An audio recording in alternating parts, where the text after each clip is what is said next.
Get out because I'm moving in with my family. Jeff pointed at us, loudly declaring while my in-laws were giving instructions to the movers. His face twisted maliciously, and I couldn't help but show my disgust. However, Stacy, next to me, reacted differently, asking Jeff with confusion, "Dad, you didn't know?" Hearing this, Jeff was visibly puzzled. Stacy seemed so flustered that not only Jeff, but also his mother and father stopped what they were doing and looked over at us. Nicole continued to give instructions to the movers, seemingly uninterested in the situation. Despite my dismay at the behavior of Jeff's family, I was determined to reveal a certain truth. My name is Dean Anderson, a 46-year-old remote worker. I have a husband and a daughter leading a typical life. After several dates, Jeff proposed to me 3 years into our relationship. Having a frequently ill mother, I wanted to marry as soon as possible to give her peace of mind, so I accepted Jeff's proposal. Sometime after our marriage, I found out I was pregnant.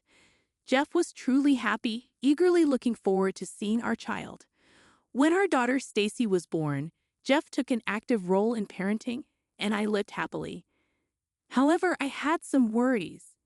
The biggest concern was about my mother. Her health improved upon seeing her grandchild, despite being almost better than before, and she visited us often.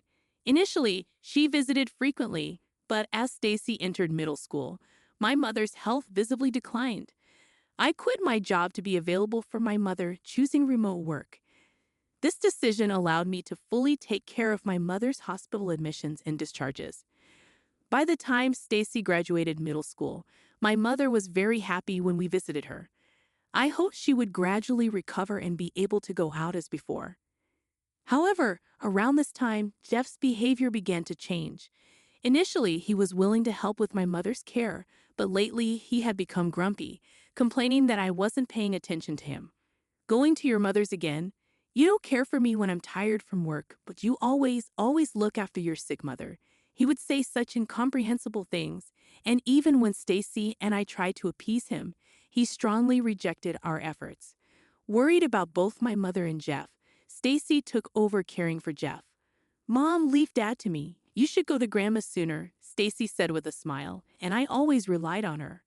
One day, while living this way, I received a call from my sister-in-law, Nicole. "You've been neglecting my brother lately," she accused out of the blue, making me stare at my phone screen in surprise.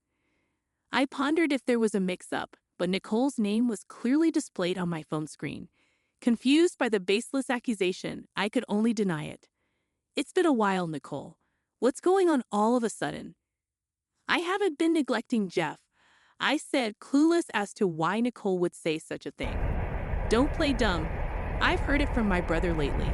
You've been neglecting the house to care only for your own mother. Can you still proudly call yourself a wife?" Nicole accused, and I was baffled. I had been focusing more on my ill mother lately, but I never thought Jeff would tell Nicole about it. However, I wasn't neglecting our home. Stacy helps with the household chores when she gets back from school, and I manage both my work and my mother's care along with the housework. Lately, I did feel like Jeff's complaints had increased, but they were about trivial things like wanting to eat at expensive restaurants or not liking the smell of the laundry detergent, things we couldn't do much about. I was not neglecting the household chores. Just as I was about to explain in detail, Nicole said something shocking. "Unfortunately, this has reached our parents too. Someday, our angry mother might come to scold you." Leaving me with those irrational words, Nicole hung up. Immediately surprised by the unexpected turn of events, I was speechless until Stacy spoke to me. "Mom, I'm home. What happened? You look stunned." Regaining my composure, I told Stacy, who had just returned from school, about the conversation. Stacy, too, was shocked and incredulous. Sighing in disbelief, she said, "Hey, Mom, there's something I've been thinking about for a while. Can I talk to you about it?" Nervously, I nodded to Stacy's serious request. Listening to Stacy's concerns made me feel truly disheartened. During a period filled with Jeff's nonsensical complaints and Nicole's harassing calls, my in-laws finally took action. One day after visiting my mother, I came home to find my mother-in-law cooking in the kitchen. Entering the living room, I was so surprised that I dropped my things and just stood there staring at her. Noticing me, my mother-in-law frowned and approached. "Oh, you're back. How's your mother?" "Well, have a seat." Feeling her irritation, I had no choice but to follow her past me to our living room sofa, where I received a lengthy lecture. Initially, she scolded me for my attitude towards Jeff and berated me for neglecting my household duties and making my husband do chores. However, I noticed some inconsistencies in her lecture and corrected her. "Mother, there are some misunderstandings. I have never made Jeff do the household chores. In fact, Jeff hardly helps at all. Embarrassingly, it's Stacy who helps me out." Hearing this, my mother-in-law suddenly stood up, pointed at me, and started shouting. "Do you think that lie will work on me? Are you saying that child is lying to me? What a terrible daughter-in-law. That's enough." With her face red with anger, she stormed out, leaving the stove on and everything behind like a tempest. I hurried to turn off the stove, so I couldn't chase after my mother-in-law. That day, Jeff was in a strangely good mood, almost unnervingly generous. He kept cutting me off every time I tried to explain. I attempted to initiate a conversation, and Stacy also appeared perplexed by the situation. We decided to remain silent and observe, not wanting to upset Jeff. For a few days, Jeff continued to be in a good mood without any issues.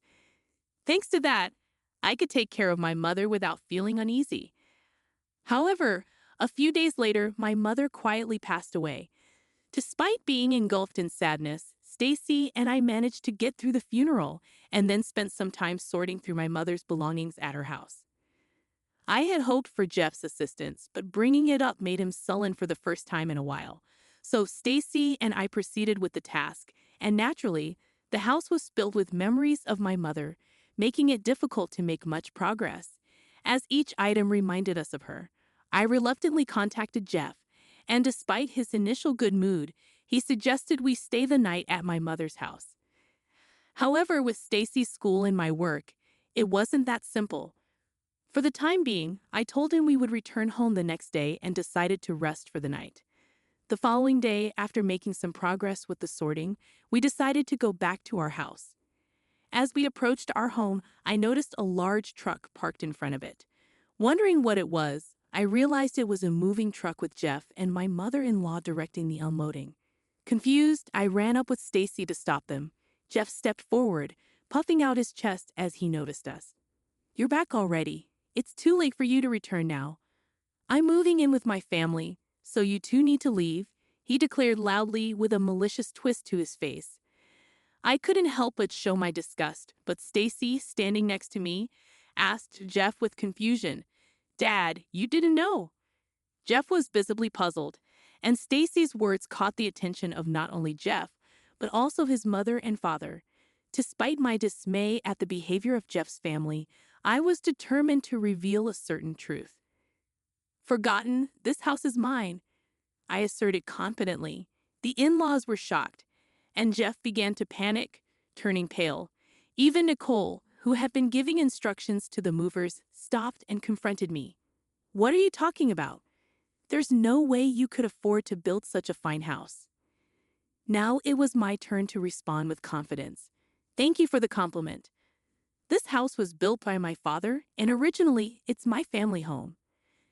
"That can't be true. This house is so beautiful. It looks almost brand new," Nicole exclaimed. "Does it look that way?" "Thank you, Mother. My mom renovated it for us as a wedding gift. Jeff should know about this," I said, attempting to clear up the confusion.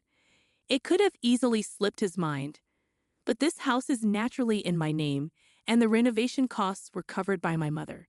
She moved out happily to an apartment so that we could live here contentedly for a long time. Jeff and I went to express our gratitude to my mother and even discuss the possibility of living together. However, Jeff, who tends to forget things that don't suit him, appeared to realize that his plan had failed. Just as I was about to speak, Stacy began to share information she learned from the inheritance process. "Grandma left a lot of assets for me and Mom. But it's not money. It's things like land and apartments that can't easily be converted into cash." Upon hearing this, Jeff turned to his parents with shining eyes, and Nicole raised her hand in joy. Wait a minute.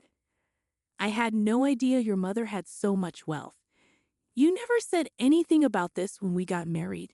Jeff's outburst led his family to start complaining selfishly. What's that? Isn't that like marriage fraud? That's terrible.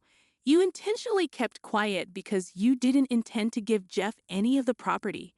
What a greedy woman. From the conversation earlier, it sounded like only you two would inherit everything. My father-in-law, who noticed the most crucial part, looked at us, and I nodded clearly while explaining the situation. Yes, the inheritance is divided between Stacy and me only. Jeff gets nothing. We found the will while sorting through the belongings yesterday. Hearing this, Jeff's family turned red with anger, especially his mother, who was the most furious. This can't be allowed. We'll get a divorce, and then I'll make sure to get compensation from you. As his mother screamed in anger and frustration, I accepted her reaction without hesitation.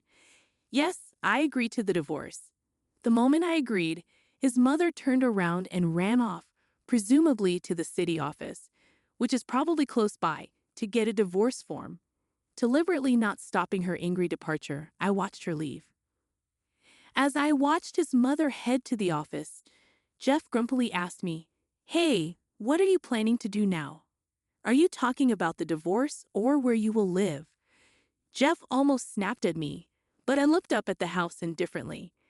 "This house is actually already on the market," I said, surprising Jeff. Confused by my words, Jeff looked puzzled, exchanged looks with his father, and then looked back at me. He didn't seem to understand what I meant, which was to be expected. While spending another night at my mother's house, there was no way Jeff and his family could have imagined that I was selling this house. Facing the puzzled expressions of Jeff and his family, I once again spoke up with confidence. "I've always felt it every time you treated me terribly." I found myself questioning why I had chosen to marry Jeff. I had endured it for Stacy's sake, but even Stacy reached a breaking point, expressing that she couldn't tolerate it anymore. Confronted with this shocking truth, Jeff's face turned pale, and he looked at Stacy. In response, Stacy met Jeff's gaze firmly and voiced her thoughts. "Dad, you always said it was sad to be ignored as the head of the house or to be belittled after coming home tired from work. But don't you think there's a reason you're treated that way? Why don't you realize that you're neglecting and belittling us?" Stacy's pointed words left Jeff speechless. As I thought that he might just silently sign the divorce papers and sulk away, Nicole blurted out something shocking. "If I knew it would come to this, I wouldn't have bothered with the renovation." Everyone present was taken aback by this sudden confession. Looking at Nicole all at once, I was surprised. Not only were Jeff and my father-in-law unaware of Nicole's actions, but her statement itself was unexpected. "Why would you do something like that without permission?" yelled my father-in-law, to which Nicole started making excuses without much concern. "I wanted to live in my ideal room, okay, so I thought, why not take over this house and renovate it while we're at it? But you're selling the house, right?" "Oh, but if you're selling it, why not renovate it and sell it for more?" Nicole's nonchalant and cheery demeanor as she said this made Stacy and me sigh. Not only were we dismayed, but Jeff and my father-in-law felt the same, with Jeff clenching his fists in suppressed anger. Finally, unable to tolerate Nicole's recklessness, Jeff began to yell, "Excess! Even if it's going to be sold or become ours, you should have told us first. We were preparing to move. Where were we supposed to live during the renovation?" Though his preamble was a bit off, his point was valid, leaving Nicole surprised. "Oh, really?" As Nicole responded, Jeff was about to yell again when we saw my mother-in-law running towards us from a distance. It seemed she had brought the divorce papers. "I got it. The divorce papers. Now sign it right here." Despite being out of breath and excited, my mother-in-law, who was handing me the divorce papers, was unaware of the commotion that had just occurred. But that didn't matter to me. I took the divorce papers from her and handed them to Jeff. "You write it. After all the times you've belittled me, you agreed to our divorce, right?" "No way." Jeff immediately refused, possibly because he knew about my mother's inheritance. However, I couldn't tolerate Jeff's behavior and his family's strange antics any longer. So I provoked him, aiming to get him to write the divorce papers. Changing your tune so suddenly? Seems like you've been in a good mood lately, probably thinking about taking over my house, right? Too bad. Even without my mother's inheritance, I had no intention of handing over this house. It's already planned to be sold. Either way, you'll end up homeless. At my words, Jeff looked bitterly at the divorce papers, trying to control his anger and calm himself. I knew too well the points that would set Jeff off. It might be a disgrace to you, but if you sign this divorce paper, I might feel a bit relieved. I figured that by demanding from a position of superiority, Jeff would easily be swayed to do as I wished. Given his condescending view of me, this statement was born from such thoughts, but indeed, it contained many of my true feelings. As expected, Jeff's face turned red with anger, and he snatched the divorce papers from my hand, starting to write immediately. If you insist so much, I'll give you your divorce. I felt a sense of relief at Jeff's hasty action. I had worried that he might reconsider and calm down, but Jeff was simple after all. After receiving the half-completed divorce papers, I filled in my part to prevent any further unexpected events and completed it. I then entrusted the finished divorce papers to Stacy and turned back to Jeff's family. All that's left is to submit this to the city office, so take all the stuff you brought in with you. Wait a minute. Are you serious? You said you'd feel relieved if Jeff signed the divorce papers. That's correct, but I never said I'd agree to the move.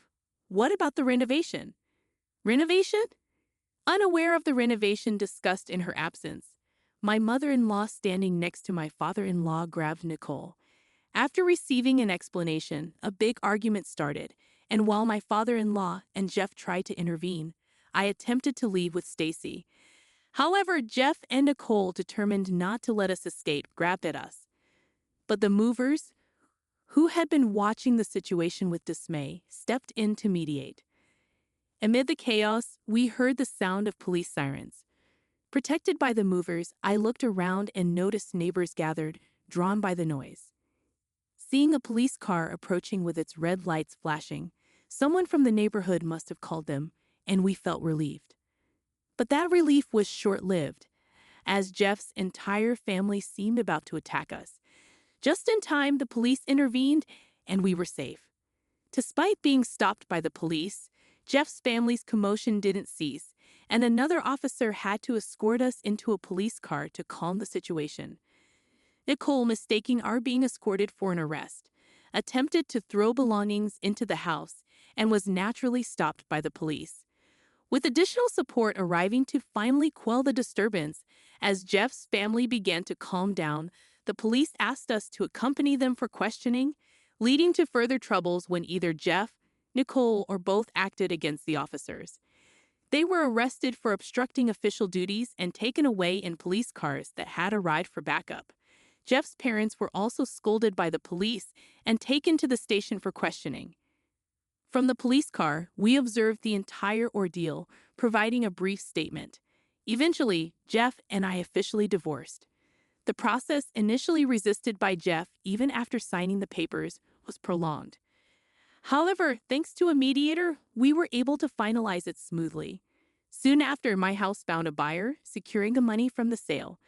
Despite Nicole's push for a renovation, the house had already been renovated when my mother passed it down to me, and a buyer quickly appeared.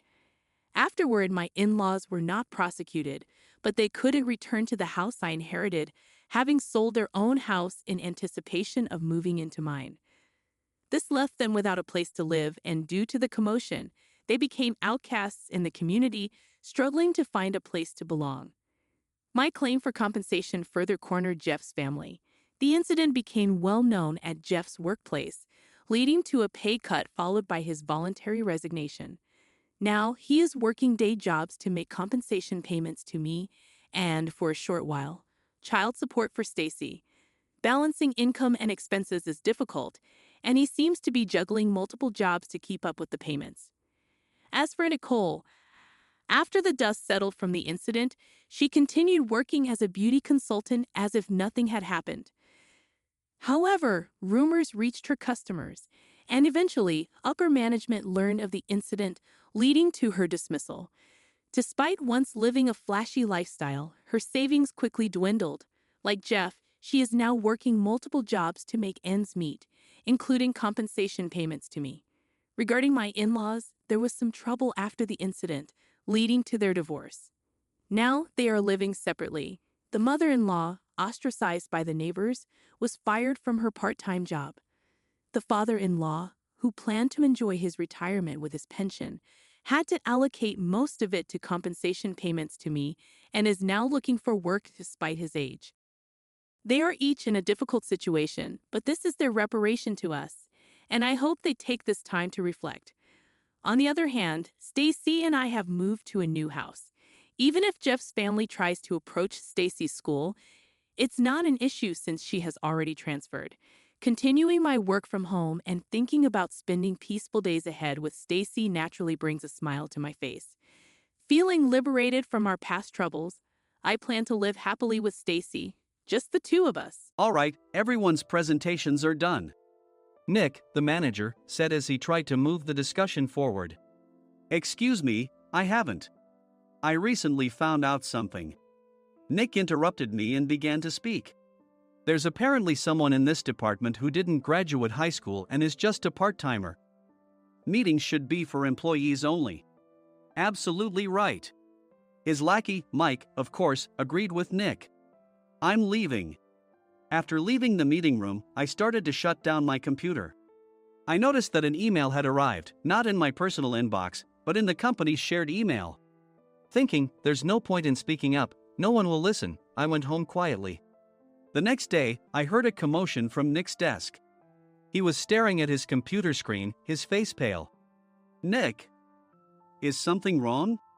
Mike looked at the screen with him. And he turned even paler than Nick. Why is he so angry? Knowing the reason for Mike's distress, I thought to myself, serves them right. My name is Adam. My mother passed away when I was in the 9th grade, and I was raised by my father. Well, you could hardly call it being raised. After my mother passed, my father changed. He drowned his sorrows in alcohol, and though he still went to work, he squandered our living expenses on horse racing. Because of that, I had to start working part-time as soon as I entered high school. Every month, I went to the convenience store with bills in hand that couldn't be auto-deducted from my father's account. Even though I endured it because I didn't want to be alone, I reached my limit in my 2nd year of high school and dropped out. I found a live-in job at a distant inn. Thank you for everything. The day I left home, my father, still staring at the TV, spoke. Take care. That was our last conversation. Back then, 18 wasn't the age of majority, so I needed my father's permission to work, and I couldn't hide my place of employment. Yet, my father never visited me even once. I kept working just to survive, and before I knew it, I was 42. Years of hard work paid off, and I was transferred to the headquarters. I was thrilled to be recognized by the company, as I thought I'd be working in the field until retirement due to my lack of formal education. Listen up. Our work can change the future of our employees. Don't drag us down. On my first day after the transfer, Nick, dressed in an expensive suit, spoke sternly. There was a reason for this. Our inn was located in a prominent tourist destination, known so well that everyone in the state could sing its commercial jingle. At its peak, we had 5 locations within the state. But that was long ago. Due to financial difficulties and aging facilities, only the place where I had worked for many years and the original establishment remained. I was prepared to lose my job anytime, but now there was a glimmer of hope. With the rise of social media, the tourist area where the inn was located started gaining attention again. Depending on how hard the sales department, where I was transferred, worked, we could either thrive or be forced to give up this prime location to the new hotel chains continuously popping up. For Nick, who had switched careers from another industry to strengthen our sales, this was a battle he couldn't afford to lose. I understood why he had to be strict. I will do my best. Nick sneered at my enthusiastic declaration. Did you not hear what I said? I'm sorry. I thought I was listening carefully. Out of habit from years of customer service, I apologized reflexively, though I had no idea what had offended him. Someone was watching me with a smirk. In this department, there are those who are expected to excel and those who have been shoved here because they have nowhere else to go. You are the latter. It was Mike, the section chief. He's 7 years younger, at 35. But he was called to headquarters much earlier than I was and had been moving around within the headquarters ever since. I'm not jealous, but I can't accept that he's my boss. Graduating from a prestigious university, he has an unusually high pride and caused many problems as a newbie, making things very difficult for me when I was the front desk leader. When I found out Mike was transferred to the sales department a month before me, I was disheartened.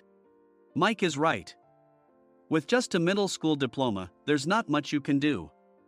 Don't even think about achieving results. As if I didn't exist, Nick remarked, "I'm thirsty." Mike eagerly ran to the coffee maker. It seems Mike is Nick's lackey. I regretted being happy about my transfer to headquarters, wishing I had stayed on site forever. Send a direct mail to every company on this list by the end of the day. Nick only assigned me tasks that even a new graduate could handle. What? There are over 1,000 companies. You want me to send to all of them by today? Yes, if you and your fellow misfits split the work, even those with nowhere else to go should finish by today. I glanced at the employees typing away expressionlessly. They were worn out from customer service, only thinking about leaving on time, or were women reassigned after having children, with zero motivation for work. Even Sam, a new graduate from the same university as Mike, who was supposed to be among the expected achievers, had no enthusiasm for the job, having joined the company wanting to do customer service. "I don't care what they say, I plan to quit any time," he said. Only Nick and Mike were highly motivated, making all the decisions between the two of them. I originally only wanted to work at the inn to survive and had no particular attachment to this job. I swallowed my words, thinking I had no right to reprimand them. About a month after the transfer, Nick told us with a frustrated look. To commemorate the 50th anniversary, we've decided to create a plan exclusive for one group per day.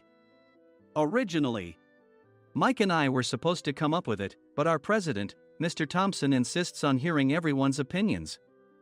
So, you all get a chance. As Nick explained, Mike began handing out prints. Make sure not to embarrass Nick.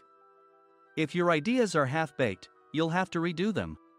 It seemed that they had printed his handwritten notes by Mr. Thompson, which included several questions and a section for free responses. It made sense why Nick had to seek our input, given that all responses had to be submitted to Mr. Thompson. We were given a week to think about it, and a meeting was scheduled to compile our ideas. My plan is to let guests enjoy both the old and modern America. Nick began the presentations. Guests would watch a master confectioner at a nearby traditional sweet shop make sweets in front of them. The welcome drink would be premium tea in a bottle. Nick's plan was certainly attractive. After his presentation, Nick called on us to present in the order we were seated. Just as I stood up for my turn. "All right, everyone's presentations are done." "Excuse me, I haven't. I recently found out something." Nick interrupted me. "There's someone in this department who didn't graduate high school and is just a part-timer." He was likely talking about me. I joined the company as a part-timer and was made a full-time employee when I turned 20. That was 20 years ago, so Nick and Mike probably had no chance to know until recently. Meetings should be for employees only. Absolutely right. After that, Nick kept creating opportunities to solicit everyone's opinions, purposefully excluding me from speaking. The meeting unexpectedly heated up and went past the scheduled end time. A few people asked to leave, and the discussion continued with the remaining few. "Still here?" Normally, you'd leave in that situation. Though I had no attachment to the job initially, hearing kind words from customers made me want to make them happier. For someone like me, with nowhere to go, the inn was my home and customer service was my life. I felt pathetic about my current self. "I'm leaving." I left the conference room and started shutting down my computer. I noticed an email had arrived, not in my personal inbox, but in the company's shared email. Thinking no one would listen to what I had to say anyway, I quietly went home. The next day, while preparing the DM as instructed, I heard a commotion from Nick's desk. In his haste to stand up, he hit his knee on the desk. He stared at his computer screen, his face pale. "Nick! What's wrong?" Mike, thinking he should be the first to rush over, approached Nick while still wearing his coat. He peered at the screen with Nick. And he turned even paler than Nick. Why is he so angry? Who is responsible for this company? Nick, more irritated than ever, asked, and Mike answered without checking. Probably Sam. Sam wasn't there because he was attending a morning training session for new hires. Nick gave up on getting angry and returned his gaze to the screen. They were looking at an email that arrived right after the end of the working day yesterday. Apparently, no one, including me, had checked it before leaving. The email was from a large company that used us for their annual employee trips. The president and executives of that company also frequently used our services personally. President of the company, Mr. Mason himself, had declared that neither he nor his company would ever use our services again. Well, some companies cancel their employee trips or stop using our services due to financial struggles. Let's just move on. Mike kept wiping the sweat from his forehead with a handkerchief. Knowing why Mike was so agitated, I quietly watched their interaction. Do you know how much revenue we get from that company? We can find other guests to fill the rooms, but we'll lose the banquet costs, gift shop revenue, rental car fees, and more. Moreover, the gifts were supposed to be prepared by the traditional confectionery shop involved in Nick's proposed plan. If it's known that we incurred such a huge loss at this critical time, Nick's position in the company would be jeopardized. Nick took a deep breath, seemingly trying to calm himself. All right, Mike. Go to New York right now and apologize to Mr. Mason. What? You're coming with me, right? I have urgent work to do. I trust you, which is why I'm entrusting this to you. Please. Mike, believing Nick's sincerity, agreed with a determined look on his face, saying, yes. That's Nick for you. Even if Mike went to apologize, Nick would shift all the blame onto him if the client didn't change their mind. Well, it was Mike's fault to begin with, so it served him right. About 3 hours later, Sam answered a call from somewhere and repeatedly apologized, saying, I'm very sorry. Everyone watched to see what was happening. After ending the call, he informed Nick with a weary tone. When Mike arrived at the client's company, he only made things worse, further infuriating Mr. Mason. He was demanding, get his boss here immediately.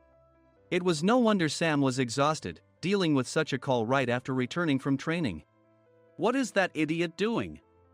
All right, Adam, you're coming with me. If sacrificing Mike didn't work, then I must be next. Normally, I'd want to refuse at all costs, but I saw an opportunity in this situation. If I can be of assistance, I'd be happy to join you. I obediently followed Nick, and we flew to New York. When we introduced ourselves at the reception, it became clear how serious the situation was. As the receptionist personally escorted us to the president's office. Angry voices leaked through the door, making both Nick and me uneasy. Excuse me. I'm Nick, the supervisor. I understand my subordinate has caused you trouble, and I deeply apologize. Nick, with his experience in the corporate world, knew enough to offer an apology before excuses. However, his customer service skills left much to be desired. I sighed as I saw Mike trembling like a small dog in the corner of the room. What kind of training are you giving your subordinates?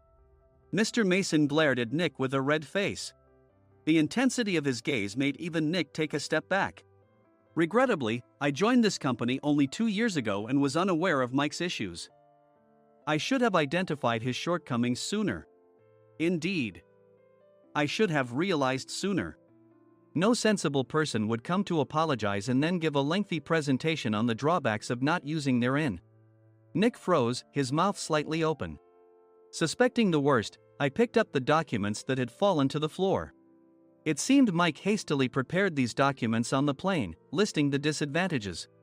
Disadvantage 1, if you change the venue for the company trip, employees might suspect it's for cost-cutting reasons, leading to a negative impression. Reading it aloud half-jokingly, Nick snatched the papers from my hand and checked the contents with a furious expression. Among the stack of documents was a receipt from a nearby convenience store's copy machine. I felt a pang of dread, hoping he hadn't shown the receipt as well. What do you think he said when I asked what kind of nerve he had to do this? I'm very sorry. Faced with the dire situation, Nick must have thought there was nothing left to do but apologize. In a voice smaller than I'd ever heard from him, he uttered words of apology. He said, "I'm a Harvard graduate. I don't believe I said anything wrong." Mike! What have you done? Forgetting his plan to pin the blame on Mike, Nick yelled loudly, even in front of Mr. Mason. "I didn't do anything wrong." "You're still saying that? Look at him." Mike pointed at me with a shaking hand. "I was assigned to headquarters in my 20s and now I'm a section chief. This guy only made it to headquarters at 42. Everything I've done proves I was right. So why are we losing the contract?" Having said his piece, Mike collapsed to the floor. "Of course. You were sent there because you had nowhere else to go." Mike never expected to hear such words from someone he looked down upon. He lunged at me, and Nick hurriedly stepped in to stop him. "Mr. Thompson told me Mike is a quick thinker, and to take good care of him." There's no way he was pushed aside. "Don't make things worse here. He didn't say quick thinker, he said only quick-witted, didn't he?" I don't remember that part. I recalled the many troubles Mike caused when he was a newbie. When Mike was on the front line, his pride was so high that he never apologized to customers. Customer service, especially in our job, doesn't work alone. It brings both good and bad situations. If the front staff or housekeepers made mistakes, or the cleaning company didn't properly clean a room, one had to apologize to the customers regardless of personal fault. Mike, in such situations, would never apologize, insisting he wasn't at fault. This often angered customers, and as the front desk leader, I frequently had to apologize on his behalf. He caused complaints and disrupted operations, which is why he was quickly moved to headquarters. In departments where he didn't interact directly with customers, his quick thinking was beneficial and things went well. But it seemed his flaws were starting to show. Corporate reservations are supposed to be entered into the system by the sales representative. But a quick check yesterday revealed that more than 10 items were missing from the client's reservation. The handover document clearly stated what needed to be prepared. Why didn't you enter it into the system? Why do we have to give them special treatment? Filling rooms near the banquet hall, setting up all the food in advance. Specifying the brand of wine, they're too demanding. No wonder he always angered customers, I thought, feeling a headache coming on. Grouping them in rooms near the banquet hall is for our benefit too. It makes it easier for the staff to set up beds and serve breakfast since everyone's schedule is synchronized. As for the other requests, Mr. Mason suggested them to lighten our load. I didn't know that. Nick finally seemed to realize that Mike was the one who had angered the client. What did you say to them? I just told them we wouldn't give them special treatment anymore. We shouldn't waste effort on things that don't bring in money. I was utterly exasperated at his lack of understanding of customer service. Of course, we shouldn't comply with unreasonable demands. But carrying over successful practices from past stays makes customers feel remembered and enhances their experience. Good memories encourage repeat visits. That's part of our job. I looked down at Mike, who was sitting on the floor. In our job, nothing is a waste. Mr. Thompson likely moved you to the sales department, hoping you'd finally understand this. How do you think he feels now that you failed to meet his expectations? Mike, tears in his eyes, fled the president's office. I was amazed he still hadn't apologized. You have it tough, Adam. It's okay, we're all employees of the same company. I deeply apologize for this disrespectful incident. Especially after all the care you've shown us. If it weren't for you, Adam, I really would have stopped staying here. When I heard you were moving to the sales department, I was willing to reconsider if you handled it. Seeing us talk so amicably, Nick's face contorted. Do you two know each other? Adam's service is excellent. I always requested him specifically. Normally, we don't accept specific staff requests, but we made an exception for Mr. Mason, adjusting my shifts accordingly. He had personally stayed at our hotel just before my transfer, and during casual conversation, I mentioned, I'm moving to the sales department soon. If I hadn't told him then, things could have been much worse. Please continue to take care of us. I look forward to it. On the return flight, Nick awkwardly offered me a can of beer. It's still working hours. Of course, I had no intention of forgiving him for a single beer. Nick might try to pin everything on Mike and avoid any consequences. While pondering this, a startling fact came to light. Nick, the tea bottles for the plan have arrived. I handed Nick a bottle labeled with our inn's name. They look good. What are you talking about? These are plastic bottles. I had assumed we would use the trendy, high-end bottling tea. But what arrived were ordinary plastic bottles of tea with customized labels. The only unique aspect was the label, which had the inn's name, making it look customized. Upon further investigation, I discovered that a substantial amount of money was set to be paid to the tea company. It was priced like bottling tea. Does this plastic bottle really cost $100 each? The tea inside is specially blended for us. The extra cost is for that. Wouldn't it be better to use another tea company? Or is there a specific reason we must use this one? As Nick continued to make excuses, I showed him a printed email. I informed the tea company's president, Mr. Mitchell, that we discovered irregular payments and he confessed. He said you two were high school classmates and planned to split the extra money. That idiot. Why did he confess? That's not important. You should worry about yourself, this could turn into a police matter. Opening the bottle cap, I suggested. How about calming down with this tea? It supposedly has a relaxing effect. Nick drank the tea frantically.